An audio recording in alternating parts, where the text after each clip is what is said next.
दोस्तों, आज हम आपको बताएंगे कि इंडियन बैंक का इलाहाबाद बैंक का गोल्ड लोन और पर्सनल लोन में क्या डिफरेंस है।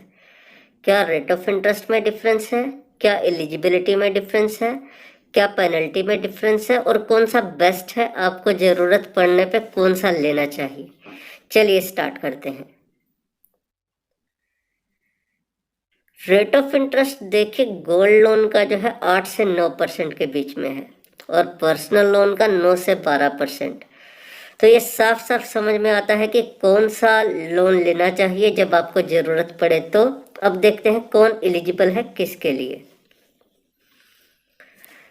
कौन सा जल्दी मिलता है। गोल्ड लोन 1 से 2 घंटे में, क्योंकि गोल्ड लोन के लिए कोई ज़्यादा फॉर्मेलिटी नहीं होती है, केवल गोल्ड का वैल्यूएशन होता है और बैंक वाले ऑफिसर अपने अप्रूव्ड ज्वेलर से उसका वैल्यूएशन कराते हैं और आपको फटाफट से गोल्ड लोन मिल जाता है। उसके अगेंस्ट जो पर्सनल लोन है उसके लिए आपको सैलरी स्लिप देनी पड़ती है 3-4 महीने की। आपका सैलरी अकाउंट इंडियन बैंक में होना चाहिए। सिबिल स्कोर आपका निकाला जाता है आपके पैन कार्ड से। आपके ITRs वगैरह चाहिए होते हैं। आपका इंस्पेक्शन होता है आपके घर का, आपके ऑफिस का जहां आप काम करते हैं, वगैरह वगैरह। तो ये 4 से 6 घंटे का समय इसमें लग जाता है। डॉक्यूमेंटेशन क्या क्या रिक्वायर्ड होता है। गोल्ड लोन में कुछ भी नहीं चाहिए आपको। कोई ITR नहीं चाहिए, कोई आपका बिजनेस प्रूफ नहीं चाहिए, कोई सैलरी सर्टिफिकेट नहीं चाहिए। आपका बैंक में सेविंग अकाउंट है तब भी ठीक है, नहीं है तब भी ठीक है। उसके अगेंस्ट पर्सनल लोन में ITR जरूरी है। आपका सिबिल स्कोर सही होना चाहिए।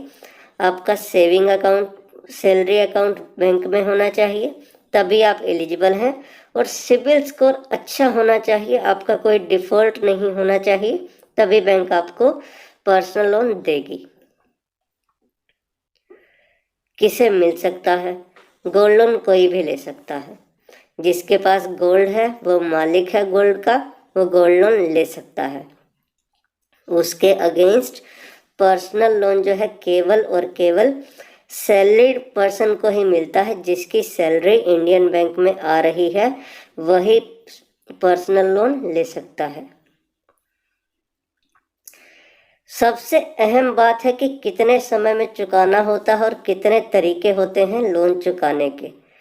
गोल्ड लोन देखिए 3 तरीके से चुकाया जा सकता है। EMI के थ्रू, OD फैसिलिटी के थ्रू। OD फैसिलिटी मतलब आपका लोन अकाउंट खोल दिया जाएगा, जितना आप यूज़ करोगे उस पर ब्याज लगेगा, बाकी बैंक में ही रहेगा, आपको उस पर ब्याज नहीं देना है और लास्ट में आपको उस अकाउंट को पूरा कर देना है। आपका लोन अकाउंट आप बंद करवा सकते हैं। तीसरा ऑप्शन है इंटरेस्ट मंथली बेसिस पे। आपको केवल मंथली बेसिस पे इंटरेस्ट देना है और लास्ट में प्रिंसिपल देना है आपको, इससे आपका लोन पूरा चुकता हो जाएगा। उसके अगेंस्ट जो पर्सनल लोन है केवल और केवल EMI वाला रहता है। EMI बेस्ड पर्सनल लोन होता है और कोई लोन नहीं होता है। फिर देखिए पेनल्टी और चार्जेस।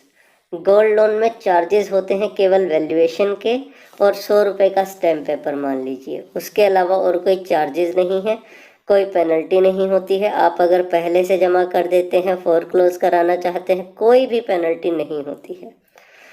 उसके अगेंस्ट पर्सनल लोन का आप देखें, प्री पेमेंट करेंगे तो पेनल्टी, पार्ट पेमेंट करेंगे तो पेनल्टी, फोरक्लोजर करेंगे तो पेनल्टी और चार्जेस भी पर्सनल लोन में रहते हैं। क्योंकि पर्सनल लोन अनसिक्योर्ड होता है, इसीलिए महंगा भी होता है, चार्जेस भी होते हैं। तो उम्मीद करते हैं ये सारी की सारी जानकारी आपको यूज़फुल लगी होगी। इसे अपने दोस्तों के साथ ज़रूर शेयर करिए और हमारी वीडियो को भी ज़रूर अपने WhatsApp ग्रुप पे डालिए, ताकि ज़्यादा से ज़्यादा लोग इसका फ़ायदा उठा सकें। और हमारे चैनल को भी ज़रूर सब्सक्राइब करिए। Thank you.